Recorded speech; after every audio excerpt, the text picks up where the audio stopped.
Futuros policiais federais, tudo bem? Essa é a nossa 34ª questão do projeto de 50 questões de arquivologia até a prova de escrivão da Polícia Federal. Estamos já rumo ao fim e vamos ver se a gente consegue aí pegar mais alguns conceitos sobre políticas públicas de arquivo.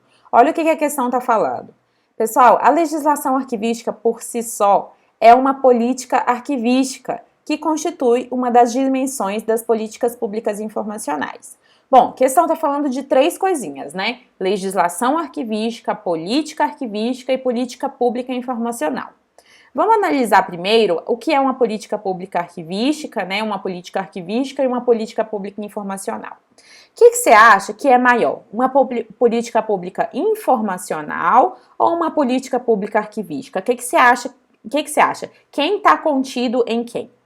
Pessoal, uma política pública informacional, ela pode conter políticas públicas arquivísticas, políticas públicas biblioteconômicas, políticas públicas museológicas, tá vendo? Então, uma política pública informacional, ela é maior do que uma política pública arquivística. Então, a gente tem que pensar assim, ó, política pública informacional, vou fazer um círculo ridículo aqui, bem ridículo mesmo. E aí a gente vai ter aqui dentro das políticas públicas informacionais a política pública arquivística. Dentro da política pública arquivística eu posso ter, por exemplo, uma política de acesso, que é bem menor que uma política arquivística em si, né? Afinal, eu posso ter diversas vertentes dentro de uma política pública arquivística. Mas pense então que política pública informacional é maior que a política pública arquivística. A arquivística está contida dentro da política pública informacional, tudo bem? Dito isso, vamos voltar para a questão. Ela fala que a legislação por si só é uma política arquivística. Pessoal, já vou cortar aí.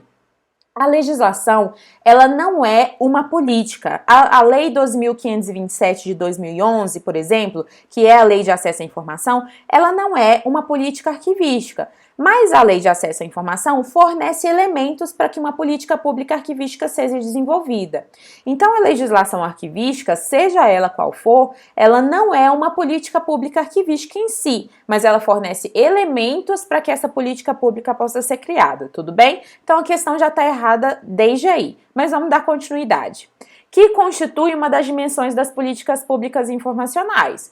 Pessoal, a legislação arquivística, ela não é uma política arquivística, mas a política arquivística está dentro das políticas públicas informacionais? Sim, está. Então, o erro está só aí no início da questão, tudo bem? Temos uma questão incorreta, porque a legislação não é uma política em si, mas já sabemos um pouco de como é que funciona essa estrutura das políticas públicas em si, né? A gente sempre tem que pensar no algo maior que vai englobar coisas menores, tudo bem? Espero que você tenha gostado e até a nossa próxima questão.